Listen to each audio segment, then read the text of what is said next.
Ei, pessoal, tem República todo domingo às 18 horas na Rua Mauri Lang Silvério 145. Falou, até mais. Então você abriu lá Judas e 2 Timóteo 3. Certo? Marcou aí com o dedo? Primeiro nós vamos ler Judas. Acalma o seu coração. Queria que você relaxasse agora, não conversasse, não falasse nada. Não fale com ninguém agora. Preste atenção na leitura do texto, porque eu acredito que se você tiver aberto e captar já a leitura do texto, já vai fazer muito sentido para você, já valeu. Já valeu. Então Judas, nós vamos ler dois trechos, o versículo 3 e 4, depois o 17 e 18. Diz assim: Amados, quando empregava toda diligência em escrever-vos acerca da nossa comum salvação, foi que me senti obrigado a corresponder-me convosco, exortando-vos a batalhardes diligentemente pela fé, que uma vez por todas foi entregue aos santos. Pois certos indivíduos se introduziram com dissimulação, os quais desde muito foram antecipadamente pronunciados para esta condenação. Homens ímpios que transformam em libertinagem, grava essa palavra, libertinagem, repete comigo, libertinagem, a graça de nosso Deus e negam o nosso único soberano e Senhor, Jesus Cristo. Verso 17. Vós, porém, amados, lembrai-vos das palavras anteriormente proferidas pelo apóstolo de nosso Senhor Jesus Cristo, pelos apóstolos, os quais vos diziam: no último tempo, repete comigo, no último tempo, haverá escarnecedores. Isso, agora só eu. Andando segundo as suas ímpias paixões. Até aí. Judas é o irmão, meio-irmão de Jesus. E ele fala: quando eu decidi escrever para vocês acerca da fé, quando eu decidi escrever para vocês acerca da fé que a gente recebeu, para a gente batalhar por essa fé, eu lembrei que eu precisava tratar de um assunto com vocês. E eu preciso tratar desse assunto aqui agora. E esse assunto é algumas pessoas que dissimuladamente entraram no meio da igreja, que entraram no meio do povo e transformaram em libertinagem a graça de Deus. E aí lá na frente ele vai fazer menção à mesma coisa, falando que isso que está acontecendo, na verdade, já tinha sido profetizado pelos apóstolos. Os próprios apóstolos tinham dito que isso aconteceria no último tempo. Então, escarnecedores iam aparecer, segundo vivendo as suas paixões. Então, é gente que entrou para o meio do povo, que entrou para o meio do povo de Deus, que convive no meio do povo de Deus, fazendo de conta que vive uma fé verdadeira, uma fé genuína, mas na verdade não. Na verdade, eles transformaram a graça em libertinagem, já nós vamos explicar o que é isso. E não só isso, eles são escarnecedores. Agora, talvez você pense o que é isso. Escarnecedor significa uma pessoa que zomba do que é sagrado. Um zombador. E esse tipo de gente não só transformou a graça em libertinagem, como também zomba do que é sagrado, mas também vive segundo as suas paixões. Gente que vive por aquilo que faz o coração queimar. O único problema de viver pelas paixões é que quando a gente vive pelas ímpias paixões ou pelas paixões, o nosso coração ele não é conduzido por Jesus como nossa paixão, mas ele é conduzido pelas coisas do dia a dia que nos empolgam. Então sempre que a Bíblia fala de paixões, sendo guiado pelas suas paixões, ele está falando de gente que tudo que empolga a pessoa, ela troca Jesus por isso aí. Ponto. Vamos lá para o outro texto. O tema do nosso sermão hoje é contra a cultura radical. Nós vamos ler um pouquinho agora, eu quero que você preste atenção, porque a leitura do texto já é o sermão. Capítulo 3, verso 1. Sabe, porém, isso. Repete comigo, nos últimos dias. Sobrevirão tempos difíceis, pois os homens serão egoístas, avarentos, jactanciosos, arrogantes, blasfemadores, desobedientes aos pais, ingratos, irreverentes, desafeiçoados, implacáveis, caluniadores, sem domínio de si, cruéis, inimigos do bem, traidores, atrevidos, enfatuados, mais amigos dos prazeres que amigos de Deus, tendo forma de piedade, negando-lhe, entretanto, o poder. Um tempo aqui. Paulo está escrevendo para Timóteo e está falando acerca da mesma coisa que Judas escreveu e a gente acabou de ler. Se você não sabe, a palavra piedade, ela significa fidelidade a Deus. Então toda vez que na Bíblia você lê piedade, não é falando de alguém que é generoso. Quando a Bíblia fala de piedade, fala de uma pessoa espiritual que tem um compromisso fiel com Deus e vive uma vida piedosa. Então ser piedoso significa ser espiritual. Agora Paulo está falando a mesma coisa e dizendo a lista do que eles são e dizendo, depois de tudo, trazendo essa lista horrorosa, dizendo que apesar de serem desse jeito, as pessoas nos últimos tempos que estariam infiltradas na igreja, elas teriam forma de piedade. Apesar de tudo isso, elas iam parecer que eram gente comprometida com Deus. Mas na verdade o poder não ia estar na vida delas. Você não ia ver o poder de Deus agindo na vida dela. Ela só parece que é de Deus. Verso 6. Pois entre estes se encontram os que penetram sorrateiramente nas casas e conseguem cativar mulheres sobrecarregadas de pecados, conduzidas de várias paixões. Ele está falando de cara que usa da fé para seduzir as mulheres. Verso 7. Gente que aprendem sempre e jamais podem chegar ao conhecimento da verdade. E do modo por que Janes e Jambres resistiram a Moisés, também estes resistem à verdade. São homens de todo corrompidos na mente, réprobos quanto à fé. Eles, todavia, não irão avante, porque a sua insensatez será a todos evidente, como também aconteceu com a daqueles. Então eles vão viver desse jeito, segundo as suas próprias paixões, a sua própria vontade, não segundo a palavra, mas vai chegar uma hora em que o pecado deles vai começar a sair para fora, e aí vai ficar evidente que eles não eram de Deus. Mas até isso acontecer, nós temos que tomar cuidado, porque durante um período de tempo, eles vão parecer que são gente que vive de verdade com Deus. Verso 10. Tu, porém, tens seguido de perto o meu ensino, procedimento, propósito, fé, longanimidade, amor, perseverança, as minhas perseguições, os meus sofrimentos, quais me aconteceram em Antioquia, Icônio e Listra, que variadas perseguições tenho suportado. Paulo está até desabafando aqui. De todas, entretanto, me livrou o Senhor. Lê o versículo 12 comigo. Ora, todos quantos querem viver piedosamente em Cristo Jesus serão perseguidos. Verso 13. Mas os homens perversos impostores irão de mal a pior, enganando e sendo enganados.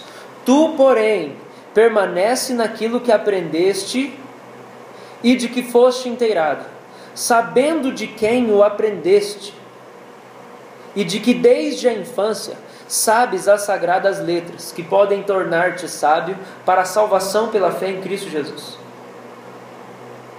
Muita atenção agora. Toda a Escritura é inspirada por Deus e útil para o ensino, para a repreensão, para a correção, para a educação na justiça, a fim de que o homem de Deus seja perfeito e perfeitamente habilitado para toda boa obra. Nós vamos continuar, verso 1. Conjuro-te perante Deus e Cristo Jesus, que há de julgar vivos e mortos, pela sua manifestação e pelo seu reino. Timóteo, prega a palavra, insta, quer seja oportuno, quer não, corrige, repreende, exorta com toda longanimidade e doutrina. Pois haverá tempo em que não suportarão a sã doutrina, pelo contrário, cercar-se-ão de mestres segundo as suas próprias cobiças, como que sentindo coceira nos ouvidos, e se recusarão a dar ouvidos à verdade, entregando-se a fábulas. Tu, porém, sê sóbrio em todas as coisas, suporta as aflições, faz o trabalho de um evangelista, cumpre cabalmente o teu ministério. Última parte, verso 14. Alexandre, o latoeiro, causou-me muitos males. O Senhor lhe dará a paga segundo as suas obras. Tu, guarda-te também dele, porque resistiu fortemente às nossas palavras. Na minha primeira defesa, ninguém foi a meu favor. Antes, todos me abandonaram. Que isso não lhe seja posto em conta. Mas o Senhor me assistiu e me revestiu de forças, para que por meu intermédio a pregação fosse plenamente cumprida, e todos os gentios a ouvissem, e fui libertado da boca do leão. O Senhor me livrará também de toda obra maligna, e me levará salvo para o seu reino celestial. A Ele, glória pelos séculos dos séculos. Amém. Foi uma leitura longa, mas é uma leitura que é quase autoexplicativa. O meu desejo nessa noite é clarear um pouco o contexto e trazer para o nosso tempo aquilo que talvez juntos nós podemos refletir melhor.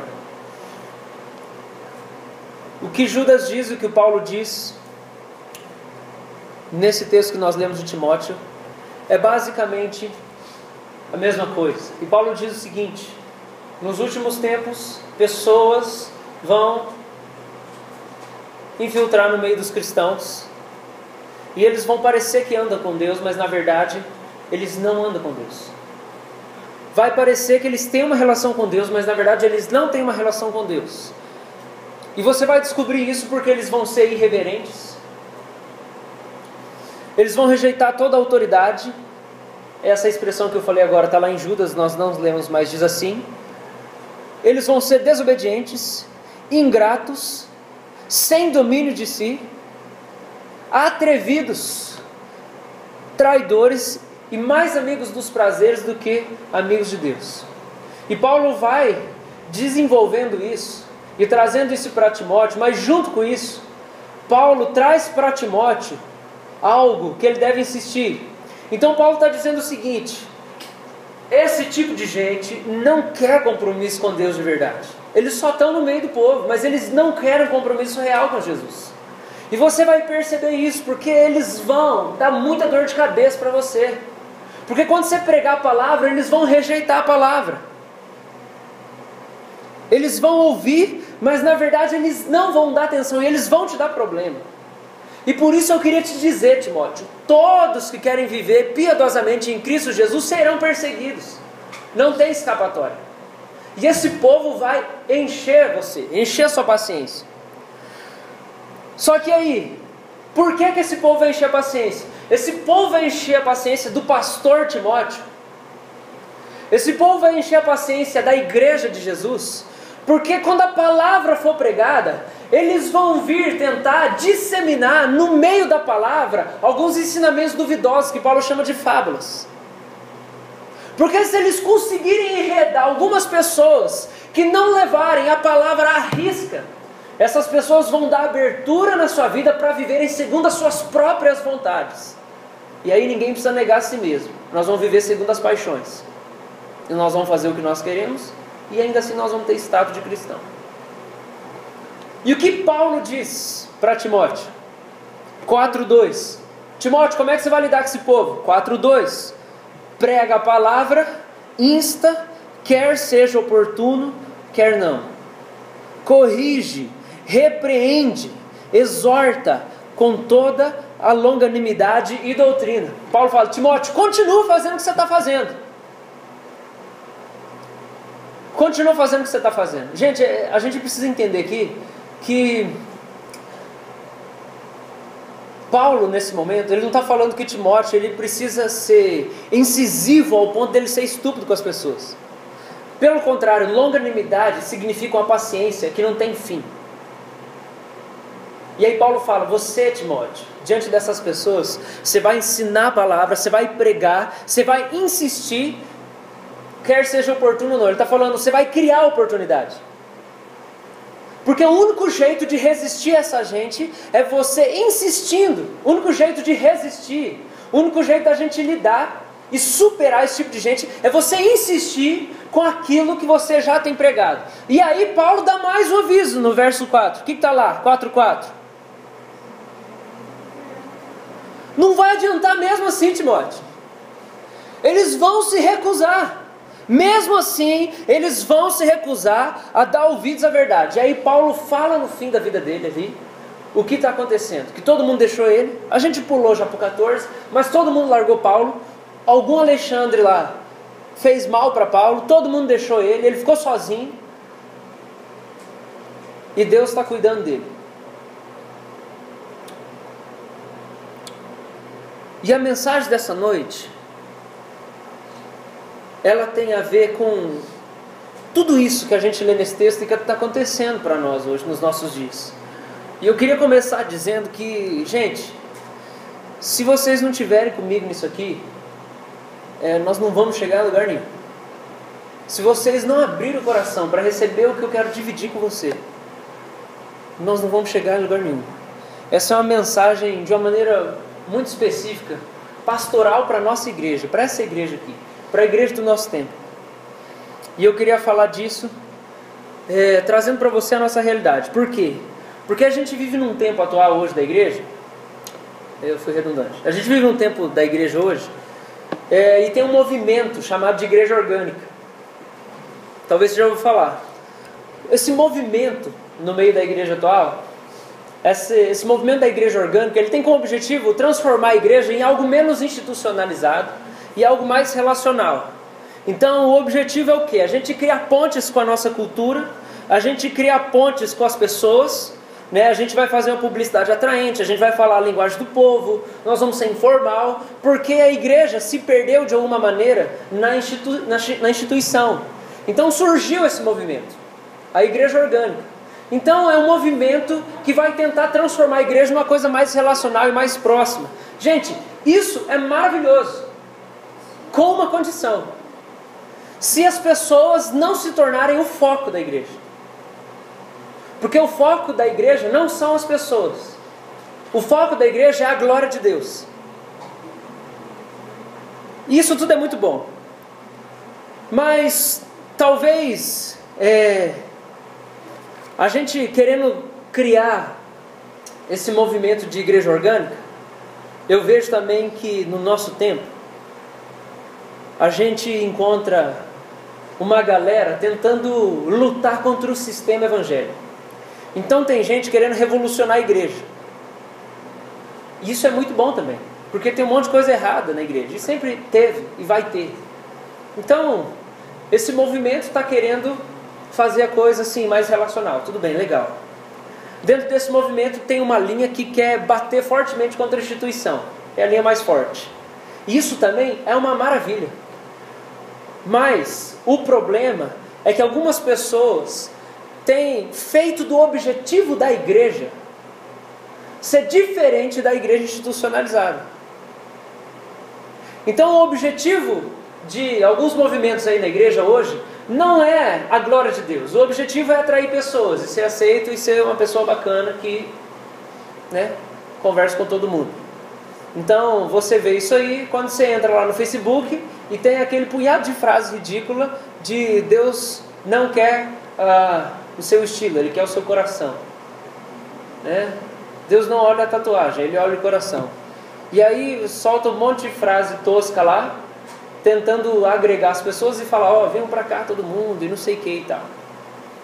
E aí você tem no meio desse povo gente que luta contra a instituição, mas a gente encontra um problema no meio desse povo também. Qual que é o problema? Um dos maiores problemas que eu tenho visto hoje no nosso tempo é que existem ícones das igrejas orgânicas que eles querem ser revolucionários. Só que a revolução que eles estão querendo trazer é só em relação ao sistema da igreja tradicional. E o povo perdeu de vista o chamado da igreja de ser luz no mundo. E aí a gente encontra uma galera que assim, nós queremos ser o oposto dos tradicionais. Então a gente é liberal no comportamento, a gente é liberal na moral, a gente é liberal muitas vezes na doutrina. Porque o objetivo de algumas dessas pessoas, desses ícones, se tornou: nós vamos ser o contrário dos tradicionais, porque nós cansamos do tradicionalismo.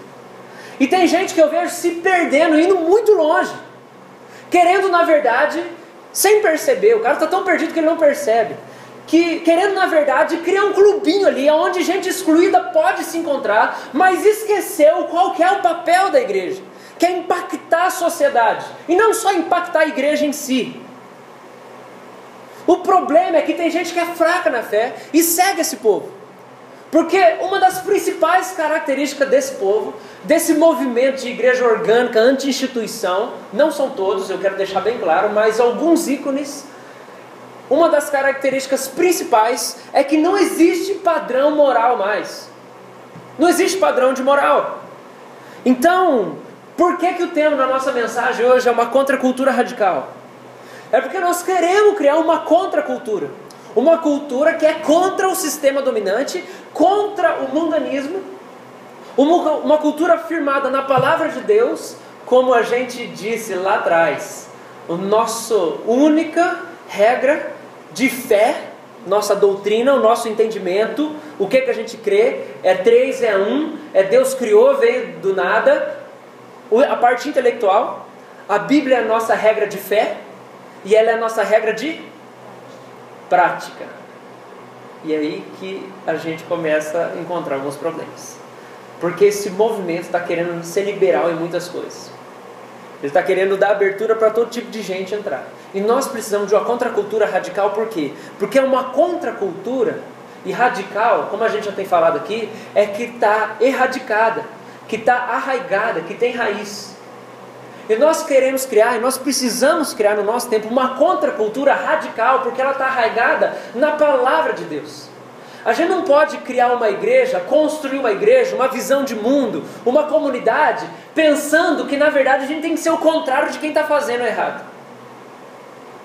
Se o nosso foco é ser o contrário de quem está fazendo errado, nós estamos perdidos.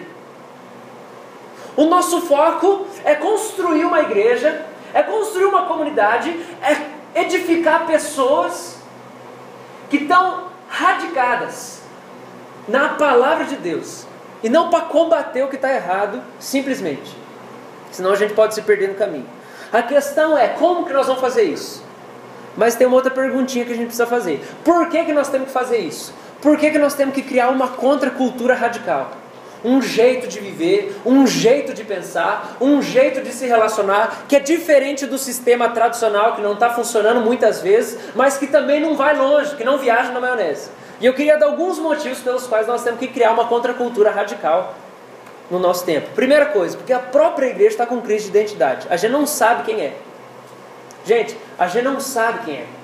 A gente não conhece Deus, a gente não sabe o que Ele fez por nós. A nossa fé, ela é instável. Um dia eu estou salvo, outro dia eu não estou salvo. Um dia eu confio em Deus, outro dia eu não confio em Deus. Um dia eu estou tranquilo, outro dia eu estou frenético. A gente está perdido, a gente não sabe qual é a nossa identidade. Primeira coisa, a igreja não sabe quem ela é. Segunda coisa, quem faz teologia hoje são os músicos do nosso tempo, os ministros de louvor. Por quê? Porque as pessoas não estudam a Bíblia no nosso tempo. Elas não estudam a Bíblia. E elas acreditam no que as músicas cantam. E tem muita besteira escrita em letra de música. Terceiro motivo, por que nós temos que criar uma contracultura radical? Terceiro motivo é que nós não temos um padrão moral no nosso tempo. Moral, a gente está tão longe do que deveria ser, que a gente transformou a palavra moral em sinônimo de moralismo. Ter moral significa ser moralista. E a gente rejeitou totalmente um padrão de comportamento e de conduta. Nós não temos moral hoje. E o que eu digo nós não temos moral é que nós não temos bem definido o que é certo e o que é errado. E nós precisamos construir isso na cabeça do povo. Quarto motivo. Tem falsos mestres como nunca, gente. Tem falsos mestres como nunca. Tem um monte de gente ensinando baboseira aí fora. Quinto motivo, a maioria das igrejas alternativas que eu conheço estão criando uma contracultura imoral sem o poder de Deus, que não glorifica a Deus, mas que é centrada nelas mesmas. Então, o meu foco principal nisso aqui é que nós precisamos criar uma contracultura radical, mas eu queria que você entendesse o que eu estou falando. E eu queria voltar lá no texto, porque o texto que a gente leu, em Judas, ele fala o seguinte: que tem gente que entrou no meio da igreja e transformou em libertinagem a graça do nosso Senhor Jesus Cristo. Domingo passado nós falamos sobre a aliança da graça. E nós falamos que a nossa vida, ela é transformada e a obra de Deus acontece na nossa vida só pela graça. Quem são os libertinos?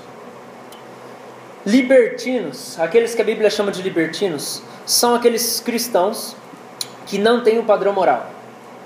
Agora, falar de padrão moral no nosso tempo é estar se preparando para ser intitulado de preconceituoso.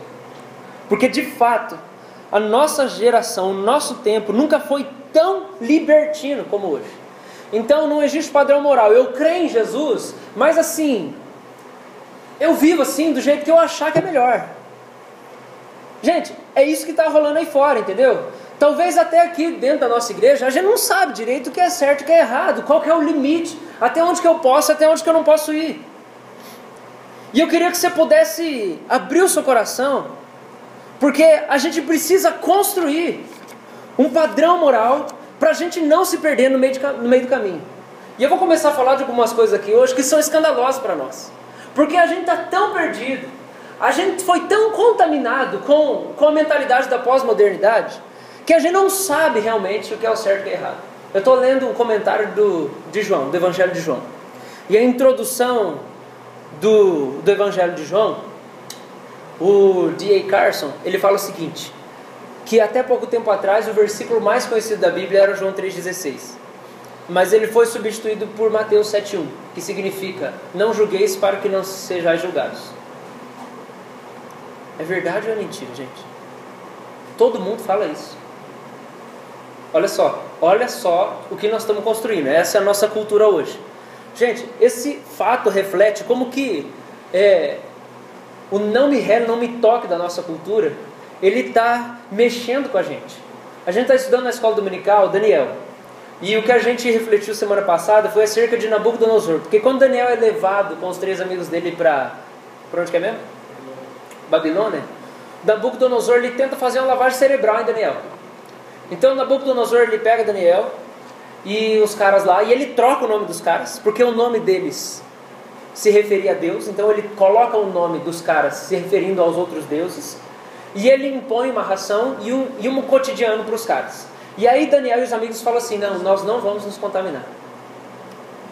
Gente, o que está acontecendo é que Daniel está entendendo que pequenas concessões são só o prelúdio, só a prévia de grandes apostasias, grandes abandonos, grandes apostasias, gente que deixa a fé de verdade, gente que abandona a fé para valer mesmo. Não abandona do dia para a noite, mas abandona com pequenas concessões na sua vida. Quando Daniel chega lá e fala: não, nós não vamos comer o que ele está falando, e nós não vamos se chamar do jeito que ele está falando que a gente tem que se chamar. E Daniel e os amigos se chamam pelo nome deles mesmos, que fazia menção a Deus, e eles comem a comida deles lá do jeito deles. Por quê? Porque algumas coisas eles precisam ser radicais para eles não se verem perdidos no certo e no errado, no padrão moral. A gente não pode pensar como as pessoas do nosso tempo. Eu queria que você entendesse isso, por favor. A gente não pode pensar como as pessoas do nosso tempo. Nós não podemos ter nossa consciência relativizada, igual tudo é relativo no tempo de hoje. Mas nós temos que ter uma consciência, gente, que é formada pela palavra de Deus. Uma consciência forjada pelas sagradas escrituras. Uma das orações que eu tenho feito é: Deus, me dá a mente de Cristo. Porque Paulo fala isso, nós temos recebido a mente de Cristo. Gente, a mentalidade de Cristo, pensar como Cristo. Deixa eu falar mais um pouco desse movimento aí da igreja orgânica que a gente vê rolando. Tão paia. Uma das marcas principais da igreja orgânica hoje é falar da imperfeição e ressaltar a imperfeição. Não sei se você já percebeu isso. Então você vê um monte de gente colocando o seguinte, ó, venha como está. E fica nisso. Ninguém é perfeito. E aí você vê um monte de frases assim, sendo lançadas, que evitam ao máximo o confronto com o pecado e com o pecador. Gente, eu postei essa semana no Facebook, a teologia da igreja pós-moderna, ela é basicamente isso, venha como está e fique pior. Por quê?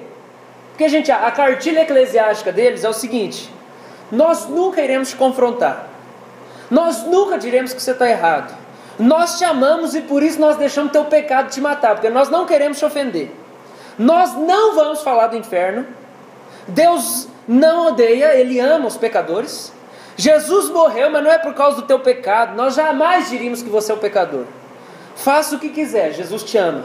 Somos um clube de gente estragado pelo pecado e nós sabemos que nós nunca vamos mudar, porque todo mundo é imperfeito mesmo. Nós temos um discurso inclusivo que não impacta a vida de ninguém. Gente, essa linha perdeu de vista o propósito final do Evangelho. Então, a gente vive num tempo tão absurdo, e é por isso que é importante você estudar a história, em que a igreja pós-moderna ela faz questão de ressaltar a imperfeição do homem, enquanto que se a gente olhar um pouco na história, a gente olha John Wesley enfatizando a perfeição cristã. Hoje a igreja está pregando a imperfeição cristã.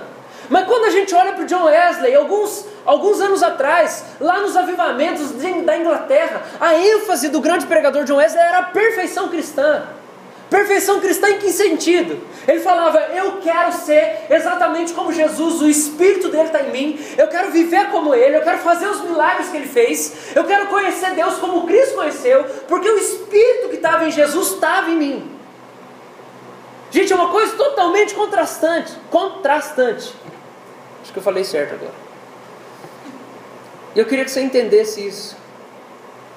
Que a gente não pode discordar de ninguém no nosso tempo. Mas isso não é uma contracultura radical na palavra. Isso pode ser uma contracultura eclesiástica da igreja tradicional e convencional. Porque talvez a gente encontrou na igreja convencional uma dificuldade com os relacionamentos. Porque parecia que tudo era muito formal. Mas aí os caras foram longe demais. Porque parece que só se relacionar é o suficiente. E a igreja não foi feita só para se relacionar. O objetivo da igreja é a glória de Deus, pela transformação do nosso caráter, do nosso coração. Pensa aqui comigo mais um pouco. Porque o que Paulo está falando aqui é o seguinte, Timóteo, o povo vai ser assim no meio da igreja. Mas se você prestar atenção, Paulo enfatiza muito a palavra de Deus. Ele começa a falar sobre as sagradas letras nas quais Timóteo foi instruído. Ele começa a falar que a Bíblia é inspirada e útil para todo ensino e para a salvação. Gente, qual é a maneira da gente combater essa libertinagem que a gente vê no meio da igreja hoje? Não tem outro jeito. Nós precisamos mergulhar na palavra de Deus. É o único jeito. Quem que vai nortear o jeito que a gente vai construir nossa cultura? Deixa eu falar outra coisa absurda aqui. Geralmente as coisas são mais ou menos no mesmo sentido. O profeta, por si só, ele tem uma natureza dramática. O profeta em toda a Bíblia, o profeta ele é dramático por natureza. A vida do profeta é uma vida impactante, chocante, que chama a atenção das pessoas. Isso é a natureza do chamado do profeta. E o profeta ele é chamado por Deus para estar no meio do povo, justamente no tempo de maior problema e de maior dificuldade, para que enquanto ele está lá, ele possa se expor e trazer à luz o pecado do povo e dizer o que Deus tem para dizer para o povo nesse momento. E trazer o povo de volta para Deus. Mas gente, nós não podemos confrontar ninguém no tempo de hoje. A gente não pode dizer que ninguém está errado hoje, porque a gente é taxado do quê? Preconceituoso. Caramba, cara, o que a palavra de Deus vai transformar em mim? Se eu não posso reprovar as obras infrutíferas das trevas, como diz Efésios capítulo 5. Sabe por que a gente está acostumado com o pecado? Porque a gente parou de reprovar ele. A lei de Deus, ela foi criada para que, já que nós fomos salvos pela graça, nós tivéssemos uma vida alternativa. O propósito de Deus não é te salvar pela graça e deixar você do jeito que você está. O propósito de Deus é: eu fiz uma aliança com você, te salvei pela minha graça, transformei a sua vida, mas agora eu quero que a sua vida seja transformada. E aí Deus traz uma alternativa de vida. Isso é a lei. A lei não é antigraça, não é. A gente só precisa entender uma coisa: a lei é um estilo de vida que Deus oferece para nós, já que Ele fez uma aliança conosco. E já que no nosso tempo a gente tem dificuldade de ser profeta, a gente tem dificuldade de ser igreja. Por quê? Porque todos os cristãos são profetas. E aí você pensa, por que 40% do Brasil é evangélico e o nosso país continua uma porcaria? É porque a gente suavizou o evangelho. A gente não pode denunciar o erro. A gente não pode falar homossexualidade é pecado e é errado. E o conceito bíblico é heterossexualidade. Isso é sadio, isso é saudável e isso é santo aos olhos de Deus.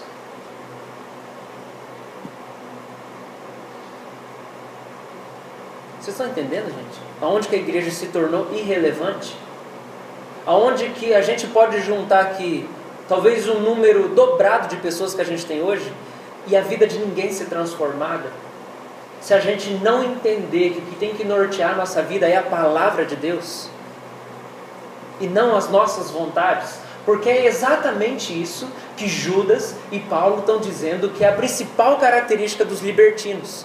Eles gostam de viver segundo os seus próprios sentimentos, aquilo que é agradável para eles, aquilo que é confortável para eles. Esse não é o nosso chamado.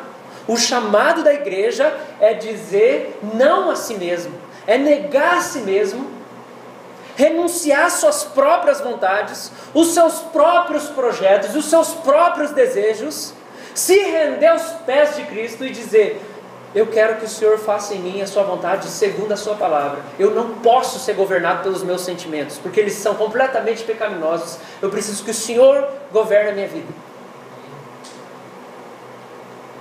Se a gente entende isso, se a gente vive isso, a gente vai estar sendo forjado para ser profeta no nosso tempo. Porque se a gente prova de ser confrontado por Deus, e através dos nossos irmãos, o nosso próprio pecado, o nosso coração é forjado, o nosso caráter é forjado para fazer a mesma coisa com quem está do lado de fora. Olha só que coisa louca. Eu tenho falado muito sobre o apóstolo João, e ele é o apóstolo do amor, né? O apóstolo do amor. Eu estou lendo o livro de comentário de João, e outra coisa que eu achei muito interessante lá é que eles fazem menção de que na igreja primitiva, não sei que ano certo, surgiu um cara herege lá, Marcião, e ele criou o marcionismo, que era uma heresia, onde ele pegava as cartas de Paulo, um pedaço do evangelho de Lucas, e ele inventou umas loucuras. O Marcião escreve, ele mesmo, dizendo que ele foi excomungado da igreja pelo apóstolo João. E a nota que o J. Carson deixa no livro é dizendo que isso não seria possível só por um único fato: porque a cronologia não bate. Mas, gente, de maneira nenhuma se é negada a possibilidade do apóstolo do amor ter excomungado alguém da igreja. Mas a gente está tão perdido e fora da palavra de Deus que excomunhão é uma palavra que parece esquisita para nós. Parece que excomungar alguém não é bíblico. Excomungar alguém da comunidade da fé é algo completamente bíblico. Jesus ensina isso. As cartas pastorais ensinam isso para nós. Mas a gente está tão fora, gente, que para a gente parece absurdo. Pensa só, eu sou pastor. Se a gente for ler o Evangelho, Jesus fala que ele é o bom pastor. Qual é o papel do pastor? Alimentar as ovelhas e proteger as ovelhas. Se aparece um lobo no meio das ovelhas, o que Deus espera que o pastor faça? Que ele expulse esse lobo. Agora, nós estamos achando que o lobo é um capeta em forma de gente, que vai chegar aqui na igreja e vai começar a estragar tudo. Gente, lobo é gente que ensina coisa errada no meio de nós. E vive uma vida errada. Mas o que eu quero dizer é que o principal foco do nosso tempo não é tanto o ensinamento doutrinário errado, mas é o ensinamento moral. Por quê? Porque os libertinos destruíram o padrão moral. Nós não temos certo e errado mais. E se a gente não firmar nossas raízes na palavra de Deus, a gente não vai ter força para quebrar essa estrutura satânica.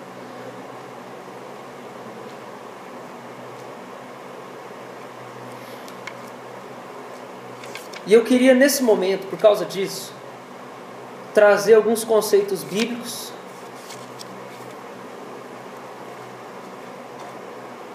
Talvez possa fomentar o seu coração e fazer você ir atrás da Bíblia para tentar entender. Porque o nosso grande problema é que nós não conhecemos a palavra de Deus e por isso nós não temos como construir a nossa vida sendo norteados pela palavra de Deus. Então eu queria pegar 6 temas e passar por eles rapidamente, trazendo alguns conceitos bíblicos. O primeiro tema é pureza sexual. A sexualidade, segundo a palavra de Deus, ela é contra a cobiça no coração. Os 10 mandamentos falam isso e Jesus ratifica isso. Que se você cobiçar a mulher do próximo no seu coração, já era, você já pecou. Pornografia é algo contra a palavra de Deus. A palavra de Deus condena a masturbação. A palavra de Deus condena você assistir filmes com cenas picantes. A palavra de Deus condena o sexo antes do casamento. A palavra de Deus condena os amassos do namoro, porque namoro nem existia. Nunca existiu, na verdade a gente criou isso no século passado. A palavra de Deus instrui que no casamento, o sexo é uma maneira de você servir o seu cônjuge e não de você buscar prazer para a sua vida, como se isso fosse a solução dos seus problemas. A palavra de Deus diz que no namoro e nem no casamento nós temos permissão de firmarmos um compromisso com alguém que não seja da mesma fé que nós. A palavra de Deus condena a defraudação. E a defraudação significa você gerar numa outra pessoa sentimentos que você não vai poder suprir. Então aquela amizadezinha colorida e maravilhosa que você acha linda, mas na verdade você está despertando sentimentos, você está despertando sensações na outra pessoa.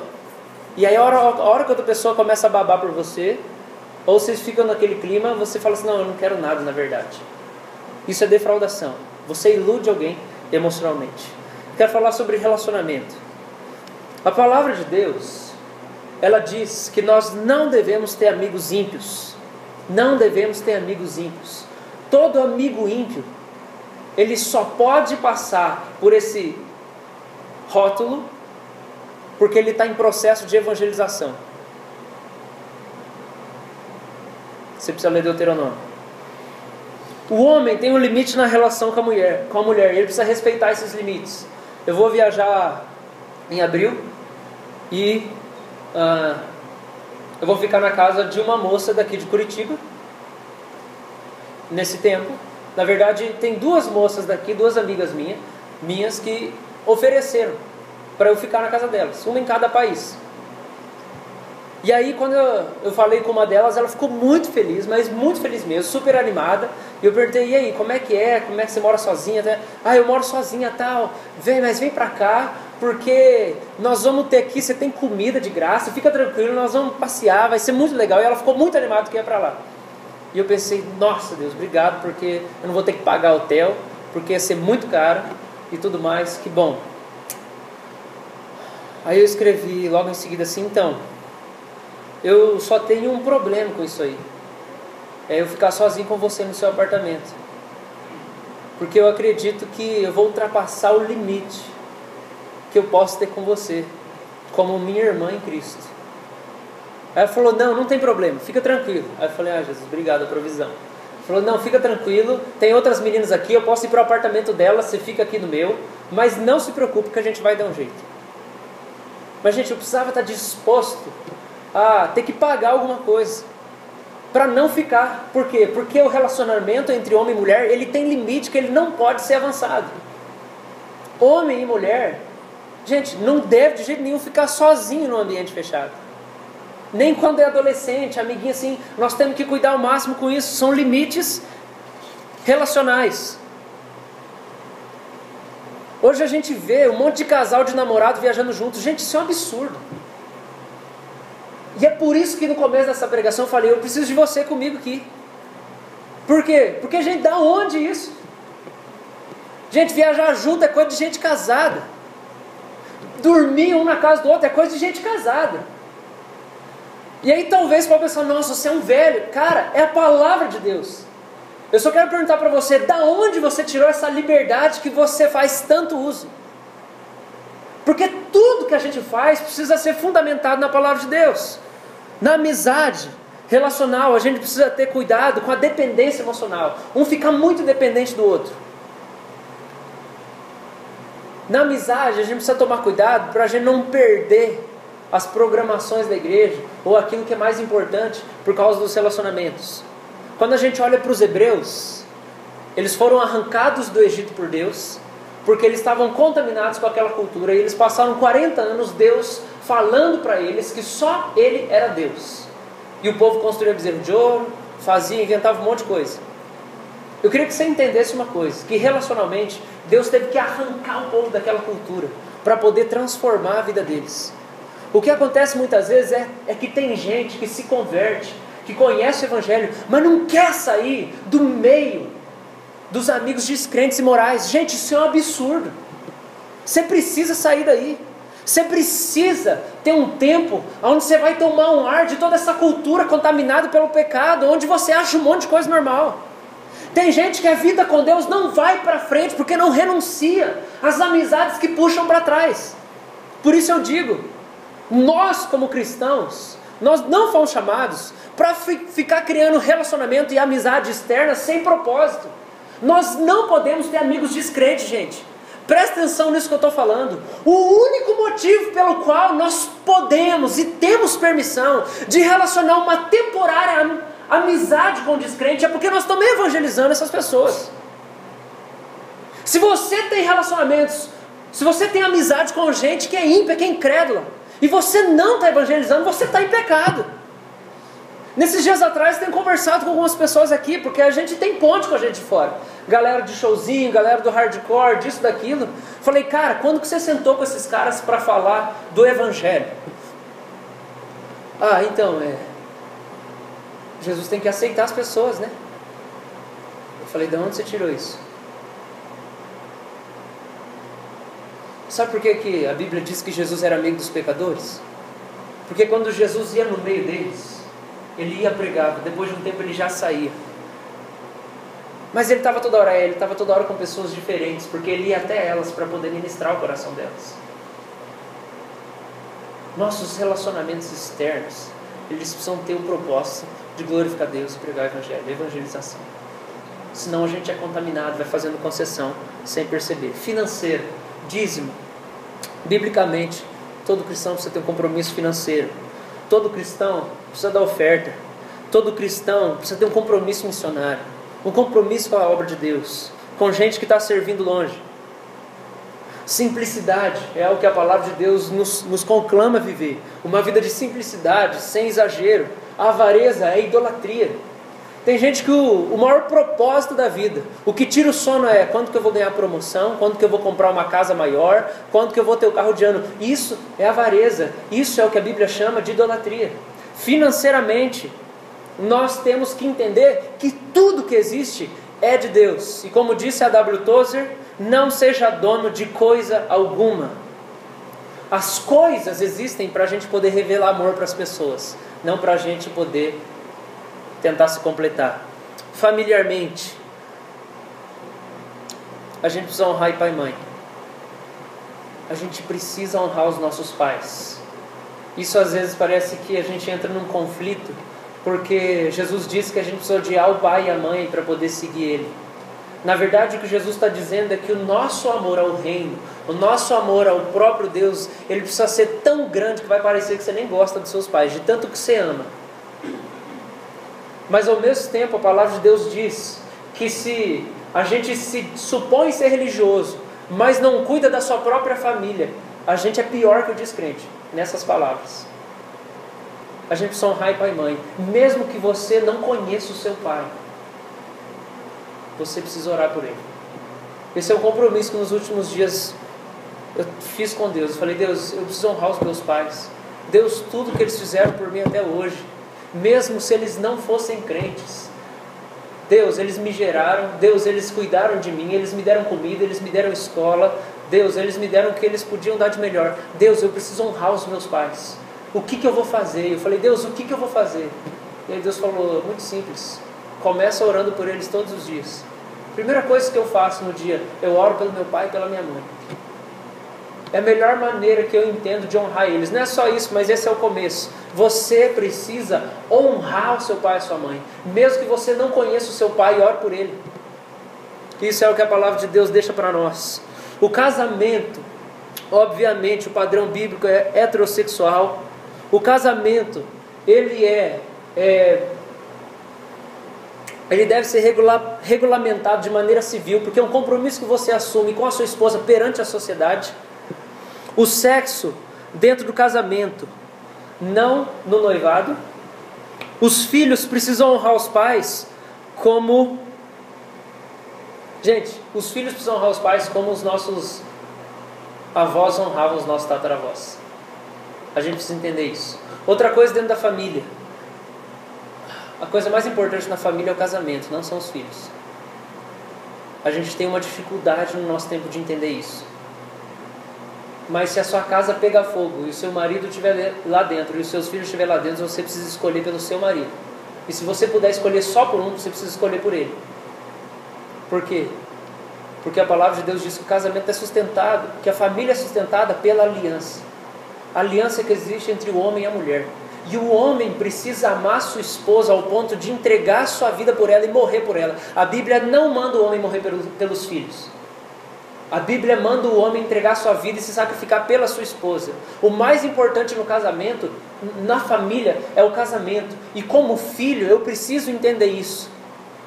E não me sentir deixado de lado e rejeitado, porque biblicamente o meu pai precisa amar a minha mãe mais do que ele me ama, e a minha mãe precisa amar o meu pai mais do que ela me ama. Porque não é o meu pai e minha mãe que vai resolver todos os meus problemas de carência, senão o próprio Deus. E a minha relação saudável com eles. Mas a base da família é o casamento. Outra coisa perdida, os pais precisam ensinar a Bíblia e orarem pelos seus filhos. Gente, alguém faz isso aqui? De sentar assim, uma vez na semana pelo oficial, nós vamos ler a Bíblia aqui agora. E nós vamos orar. Alguém faz isso aqui? Se você catar lá Deuteronômio, gente, é o que a Bíblia diz que você tem que fazer com seus filhos. Você tem que inculcar a palavra na cabeça dele. Não é só enquanto você está andando, na hora. A Bíblia diz de várias maneiras, dá até uma metodologia. Quando você vai andando pelo caminho, você fala sobre a palavra. Antes de dormir, você fala sobre a palavra. Quando você acordar, a primeira coisa, fala sobre a palavra. Gente, a gente arrancou a Bíblia da casa. A gente não lê a Bíblia em família. A gente senta na frente da televisão e todo mundo adora a novela das 9. Mas a gente não senta para ler a Bíblia e orar. Como que nós queremos uma família bem estruturada? Como que nós queremos uma família consistente? Spurgeon, o príncipe dos pregadores, disse que várias vezes ele se lembra da mãe dele ensinando a palavra de Deus para ele quando ele era criança.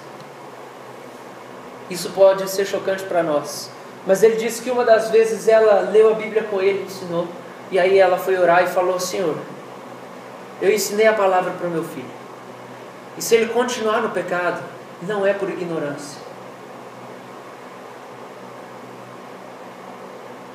E se ele não se converter, no dia do julgamento final, eu vou ser testemunha contra ele, de que ele ouviu e não se converteu. Spurgeon falou isso. E ele disse que aquilo entrou na mente dele e nunca mais saiu. O temor que a mãe dele tinha de Deus.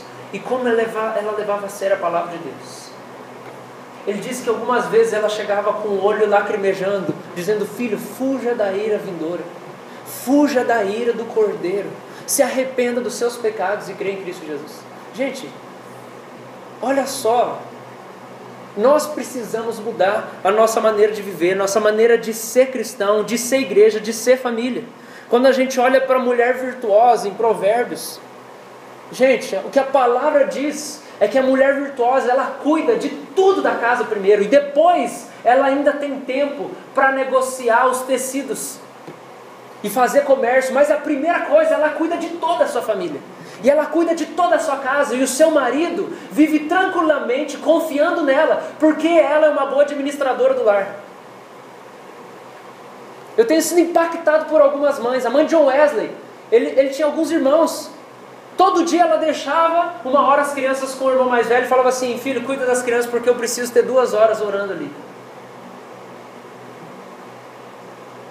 Gente, as coisas estão dando errado e a gente não sabe por quê, porque a gente não consegue olhar para a palavra, comparar a nossa vida e perceber que a gente destruiu o padrão de moralidade e de comportamento que a Bíblia traz para nós. E o homem é o pastor do lar. Quando a Bíblia diz que o homem ele é o sacerdote do lar, que o marido é o sacerdote do lar, é que ele é o pastor do lar. Ele pastoreia a sua família.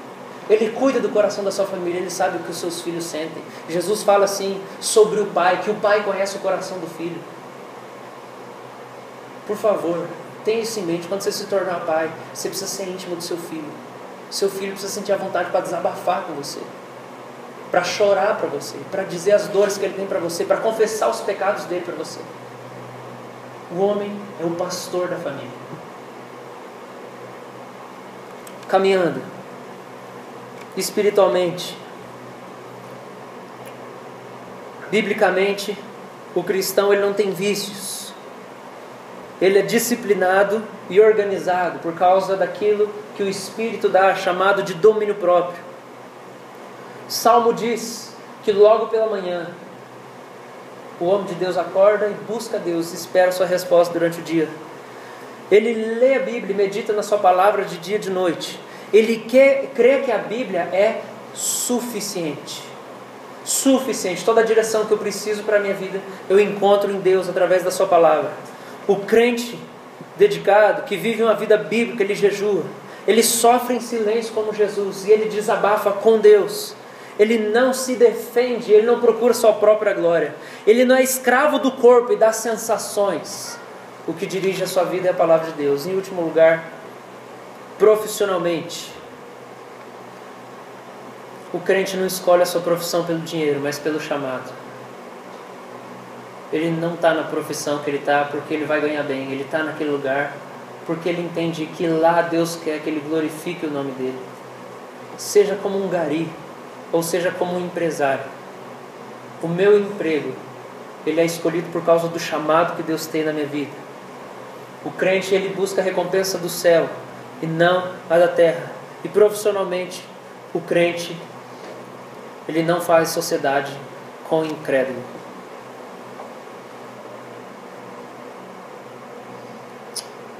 Irmãos, para concluir, essa semana eu tive a conversa com uma menina que é amigo de uma galera aí e disse que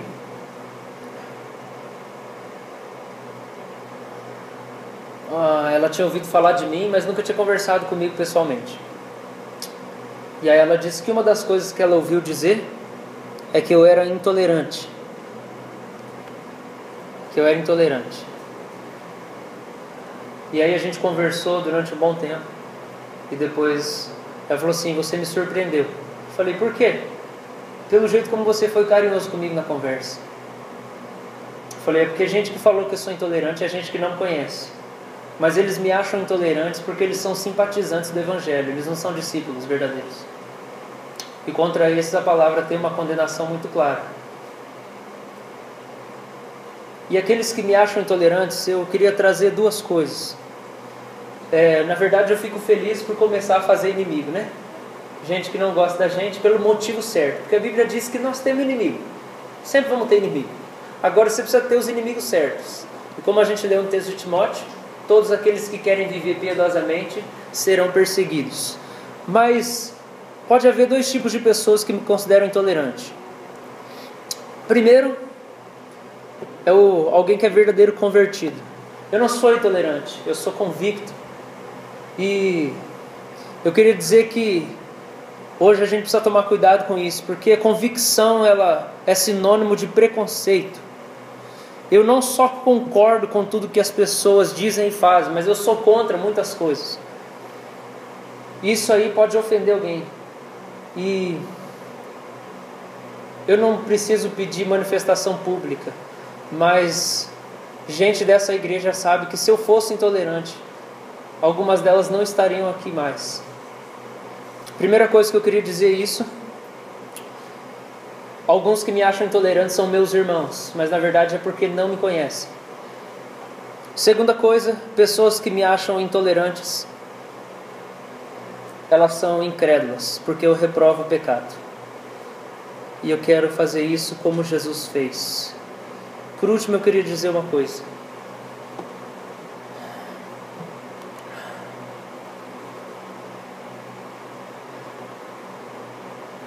Talvez tem gente aqui no nosso meio que é ingrato. É ingrato com o ensino que tem recebido. É rebelde. É irreverente com a autoridade que Deus estabeleceu. E eu queria dizer que a ingratidão ela pode estar aqui no nosso meio.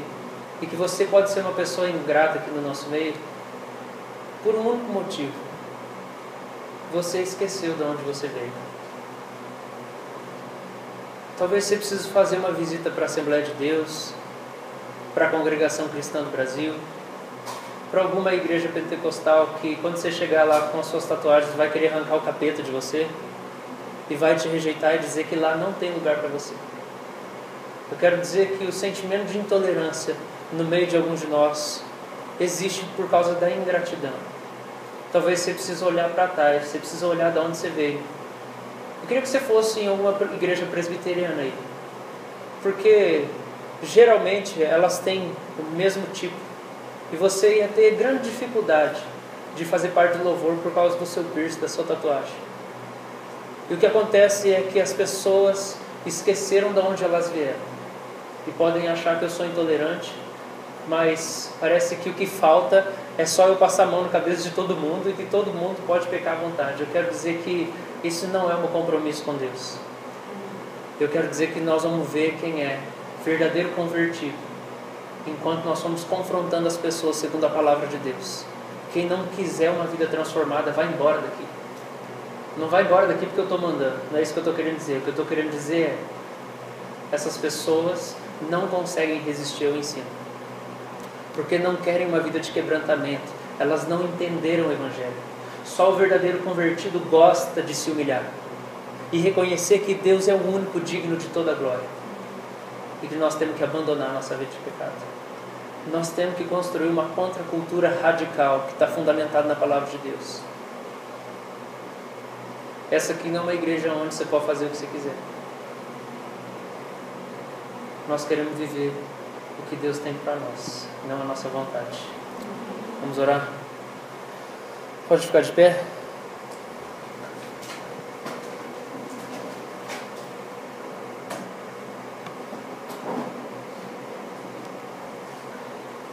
A palavra de Deus traz para nós uma transformação satisfatória. É por isso que Paulo diz para instar, corrigir, ensinar, pregar em todo tempo. Porque embora seja confrontante, conflituosa com as nossas vontades, a palavra de Deus traz uma transformação que é satisfatória. Eu queria que você pudesse entender o quanto nossa igreja aqui, a República, precisa ser revolucionada pela palavra de Deus. Quando as pessoas elogiam a minha igreja, eu sou grato a Deus. Eu sou grato a Deus, mas eu penso o quanto a igreja deles deve estar pior. E eu não falo isso com amargura de jeito nenhum. Eu falo isso com o mesmo quebrantamento que eu tenho em relação à minha vida, aos meus pecados. Essa igreja precisa se humilhar diante de Deus, se arrepender dos seus pecados e buscar construir uma nova vida fundamentada unicamente na palavra de Deus. Senhor, nós viemos diante do Senhor porque nós sabemos que o Senhor é tolerante, o Senhor é longânimo, e a sua própria palavra diz que a sua longanimidade nos conduz ao arrependimento. Mas o Senhor odeia o pecado, porque o Senhor odeia aquilo que nos mata e odeia aquilo que destrói a nossa identidade e quem nós somos. Senhor amado, eu queria interceder, por favor, Deus, por essa igreja que o Senhor está juntando aqui, para que o Senhor desse consciência de pecado para as pessoas, Deus. Pai,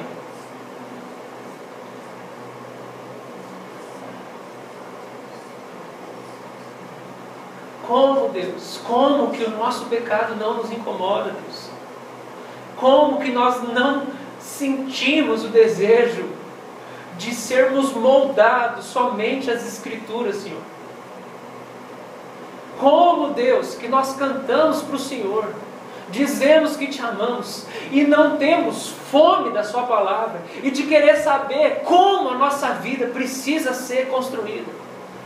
Como que nós te amamos e não desejamos ardentemente conhecer a sua palavra, receber a revelação do Senhor. Como, Deus, que nós não temos tido fome de gastar horas lendo as Escrituras.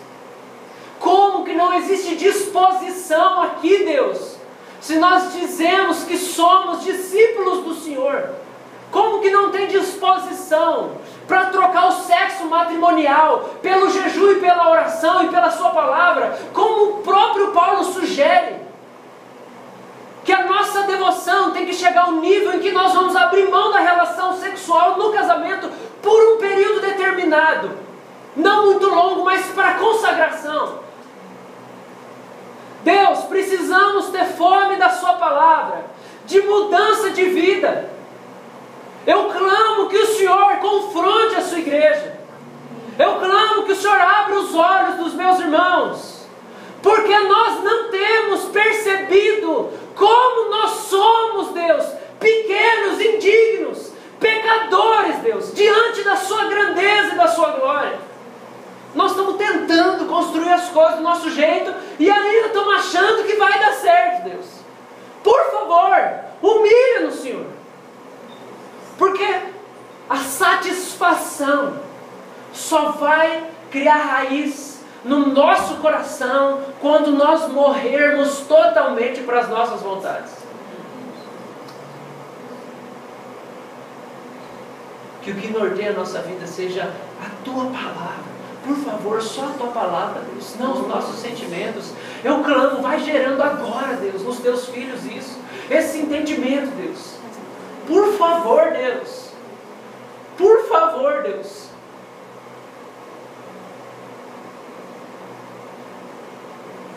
Aviva-nos segundo a sua palavra. Eu oro, Deus.